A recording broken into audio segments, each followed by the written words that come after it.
PSC diary എന്ന എൻ്റെ YouTube ചാനലിലേക്ക് ഏവർക്കും സ്വാഗതം. 2016 നടന്ന യൂണിവേഴ്സിറ്റി അസിസ്റ്റന്റിന്റെ IT വിഭാഗത്തിലെ ചോദ്യങ്ങളുടെ വിശകലനത്തിന്റെ രണ്ടാം ഭാഗമാണ് ഈ വീഡിയോ. ആദ്യ ഭാഗം കണ്ടിട്ടില്ലാത്തവർ അതുകൂടി കാണാൻ ശ്രമിക്കുക. A device that modulates signals to encode digital information and demodulates signals to decode the transmitted information. വ്യത്യസ്ത തരം സിഗ്നൽസിനെ പരസ്പരം കൺവെർട്ട് ചെയ്യാൻ സഹായിക്കുന്ന ഉപകരണം ഏതാണ്? ഉത്തരം ഓപ്ഷൻ എ, മോഡം. അടുത്ത ചോദ്യം, codes consisting of light and dark marks of various thickness which may be optically read is known as. ശരി ഉത്തരം option B, barcode. Barcode read ചെയ്യാൻ സഹായിക്കുന്ന ഇൻപുട്ട് ഉപകരണമാണ് barcode reader. Barcode reader is an input device for reading printed barcodes. The most widely used barcode is UPC, Universal Product Code. ആദ്യമായി barcode രേഖപ്പെടുത്തിയ product Wrigley's chewing gum ആണ്. Father of barcode reader. Barcode റീഡറിന്റെ പിതാവ് എന്നറിയപ്പെടുന്നത് Norman Joseph Woodland ആണ്. Barcode read ചെയ്യാൻ സഹായിക്കുന്ന സോഫ്റ്റ്വെയറുകളാണ് barcode pro, വാസ്പ് എന്നിവ. Barcodes can store only up to 20 numeric characters. ബാർകോഡിലെ ആദ്യ 3 അക്കങ്ങൾ ഉൽപ്പന്നം നിർമ്മിച്ച രാജ്യത്തെ സൂചിപ്പിക്കുന്നു. ഇന്ത്യൻ ഉൽപ്പന്നങ്ങളുടെ ബാർകോഡ് നമ്പർ ആരംഭിക്കുന്ന സംഖ്യ 890 ആണ്. .mpg extension refers usually to what kind of file? .mpg എന്ന എക്സ്റ്റൻഷൻ ഏത് തരം ഫയലിനെ സൂചിപ്പിക്കുന്നതാണ്? ശരിയുത്തരം option C, animation or movie file. പരീക്ഷയിൽ ചോദിക്കാൻ സാധ്യതയുള്ള ചില പ്രധാന ഫയൽ എക്സ്റ്റൻഷനുകൾ പരിചയപ്പെടാം. .txt ഇതൊരു ടെക്സ്റ്റ് ഫയലിന്റെ ഫയൽ എക്സ്റ്റൻഷനാണ്. .pdf portable document format. .doc ഇതൊരു വേഡ് ഫയലിന്റെ ഫയൽ എക്സ്റ്റൻഷനാണ്. .xls ഇത് MS Excel ഫയലിന്റെ ഫയൽ എക്സ്റ്റൻഷനാണ്. .ppt പവർ പോയിന്റ് പ്രസന്റേഷൻ സോഫ്റ്റ്വെയറിന്റെ ഫയൽ എക്സ്റ്റൻഷനാണ്. .bmp ബിറ്റ്മാപ്പ് ഇമേജ് ഫയൽ എന്നതാണ്. .gif ഗ്രാഫിക് ഇന്റർചേഞ്ച് ഫോർമാറ്റ് എന്നതാണ്. .jpeg joint photographic expert group ഇതൊരു ഇമേജ് ഫയലിന്റെ ഫയൽ എക്സ്റ്റൻഷനാണ്. ഒന്നുകൂടി പറയാം. .txt text file. .pdf portable document format. .doc MS word. .xls MS Excel file.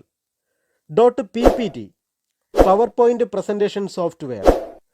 .bmp bitmap image file. .gif graphic interchange format. .jpeg image file. The inventor of world wide web. World wide web എന്ന സാങ്കേതിക വിദ്യ അവതരിപ്പിച്ചതാര്? ഉത്തരം Tim Berners-Lee. ഇന്റർനെറ്റിൽ നിന്നും വിവരങ്ങൾ ലഭ്യമാക്കുന്നതിനുള്ള ഉപാധിയാണ് WWW. WWWന്റെ ആസ്ഥാനം ജനീവയാണ്. W3 എന്നറിയപ്പെടുന്നത് WWW അഥവാ വേൾഡ് വൈഡ് വെബ് ആണ്. വേൾഡ് വൈഡ് വെബിന്റെ ഉപജ്ഞാതാവ് ടിം ബെർണേഴ്സ്-ലീ ആണ്. വേൾഡ് വൈഡ് വെബിന്റെ വികസനത്തിന് ലീയോടൊപ്പം പ്രവർത്തിച്ച വ്യക്തിയാണ് റോബർട്ട് കെയ്ലോ. വേൾഡ് വൈഡ് വെബിൽ വിവരങ്ങൾ ലഭ്യമാക്കാനായി തയ്യാറാക്കിയ പ്രത്യേക പേജുകളാണ് വെബ് പേജ് എന്നറിയപ്പെടുന്നത്. വെബ് പേജ് തയ്യാറാക്കാൻ ഉപയോഗിക്കുന്ന കമ്പ്യൂട്ടർ ലാംഗ്വേജ് ആണ് HTML.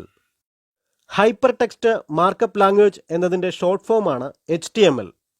HTML എന്ന ലാംഗ്വേജ് ഡെവലപ്പ് ചെയ്തത് ടിം ബെർണേഴ്സ്-ലീ ആണ്.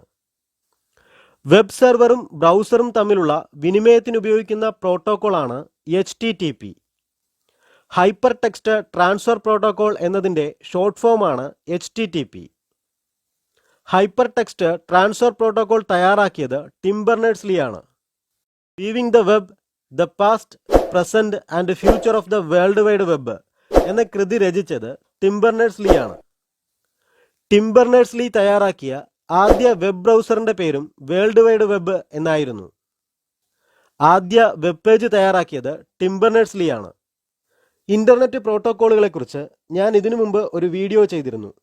അത് ഇതുവരെ കണ്ടിട്ടില്ലാത്തവർ ആ വീഡിയോ കൂടി കാണാൻ ശ്രമിക്കുക. The brain of any computer system is, അതായത് കമ്പ്യൂട്ടറിൻ്റെ തലച്ചോറ് എന്നറിയപ്പെടുന്ന ഭാഗം ഏതാണ്? Option C, CPU. The brain of computer എന്നറിയപ്പെടുന്നത് CPU ആണ്. അതുപോലെ സോൾ ഓഫ് കമ്പ്യൂട്ടർ എന്നറിയപ്പെടുന്നത് സോഫ്റ്റ്വെയറുകളാണ്. മറ്റൊന്ന് nerve centre of a computer എന്നറിയപ്പെടുന്നത് കൺട്രോൾ യൂണിറ്റ് ആണ്. ഒന്നുകൂടി പറയാം, the brain of any computer is CPU. Soul of computer is software.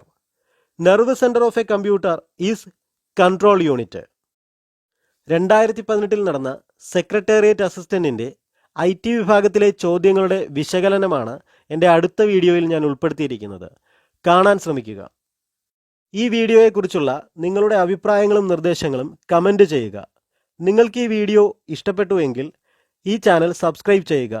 തുടർന്നും ഞാൻ അപ്ലോഡ് ചെയ്യുന്ന വീഡിയോകൾ ലഭിക്കുവാനായി ബെൽ ഐക്കൺ എനേബിൾ ചെയ്യുക. Thank you.